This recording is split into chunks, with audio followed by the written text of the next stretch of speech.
নমস্কার বন্ধুরা, অনিতার রান্নাঘরে আরও একটি নতুন পর্বে আপনাদের সবাইকে স্বাগতম। আমার আজকের রেসিপি ক্যারামেল পুডিং। তো ক্যারামেল পুডিং বানানোর জন্য দেখতে পাচ্ছেন একটা পাত্রের মধ্যে নিয়ে নিয়েছি 500 গ্রাম দুধ। এই দুধটা আমি খুব ভালো করে জাল দিয়ে অর্ধেকটা করে নেব, মানে 250 গ্রাম করে নেব। দেখুন দুধটা আমি খুব ভালোভাবে জাল দিয়ে অনেকটা ঘন করে নিয়েছি।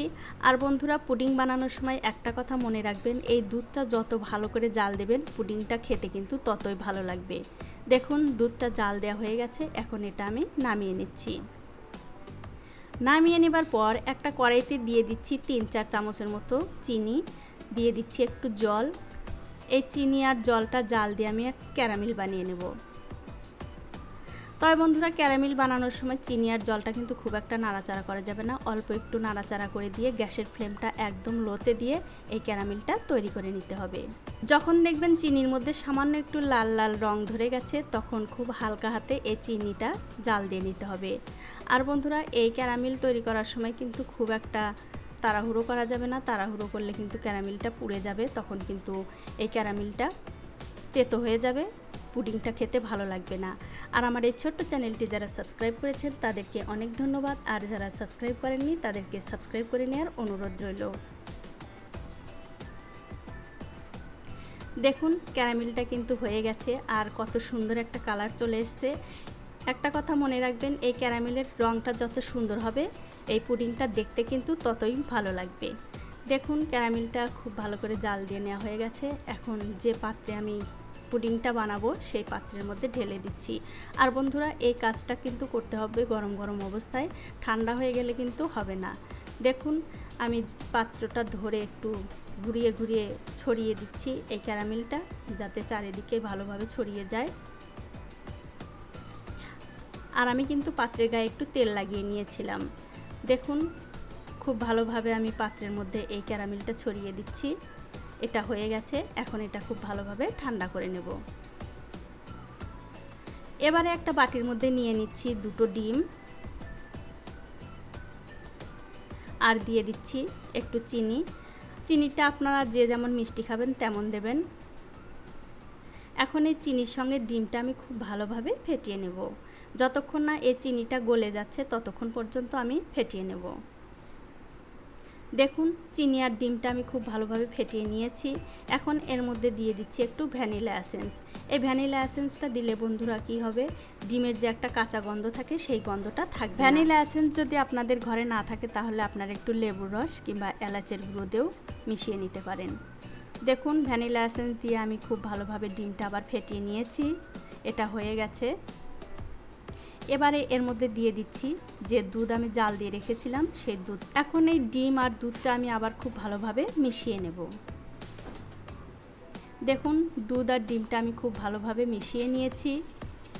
এবারে যে বাটিতে আমি ক্যারামেল তৈরি করে রেখেছিলাম, দেখুন ক্যারামেলটা কিন্তু ঠান্ডা হয়ে গেছে। এখন একটা ছাঁকনি দিয়ে ছেঁকে এই দুধ আর ডিমের মিশ্রণটা বাটির মধ্যে দিয়ে দিচ্ছি।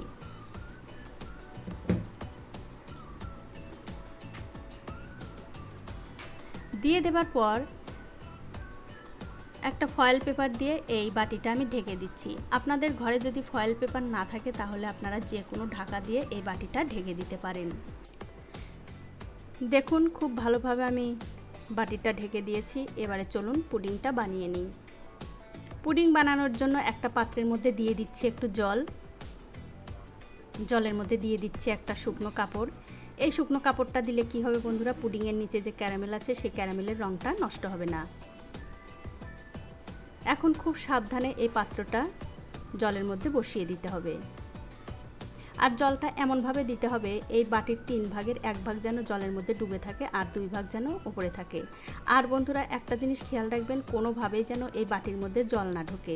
এখন একটা ঢাকা দিয়ে এই পুডিংটা আমি আধ ঘন্টা ভাপিয়ে নেব। আধ ঘন্টা পর আমি ঢাকাটা তুলে নিচ্ছি। তুলে নিয়ে উপরের ঢাকাটা তুলে নিচ্ছি। এবারে একটা কাঠি দিয়ে দেখে নিচ্ছি পুডিংটা ঠিকঠাক সেদ্ধ হয়েছে কিনা।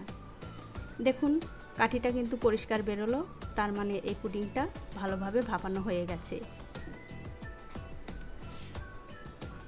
এখন খুব সাবধানে এই বাটিটা তুলে নিতে হবে।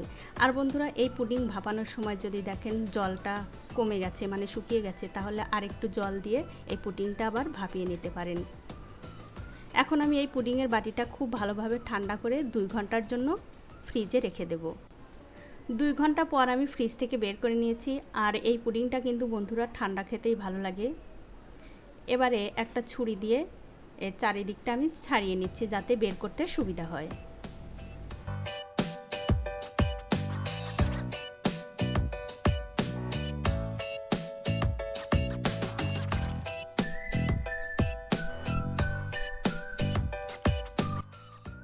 ছাড়িয়ে নেবার পর একটা প্লেট ওপরে দিয়ে এরকম করে উল্টো করে দিচ্ছি। উল্টো করে দিয়ে এই পুডিংটা আমি বের করে নেব।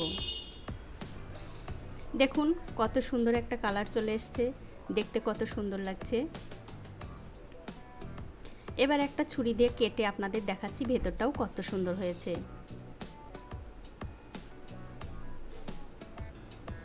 দেখুন ভেতরটাও কত সুন্দর, একদম নরম তুলতুলে। আর এরকম করে পুডিং বানিয়ে কিন্তু আপনারা বাচ্চা থেকে বড় সবাই খেতে পারেন। তো বন্ধুরা, ভিডিওটি যদি আপনাদের ভালো লেগে থাকে অবশ্যই একটা লাইক, কমেন্ট আর শেয়ার করতে ভুলবেন না।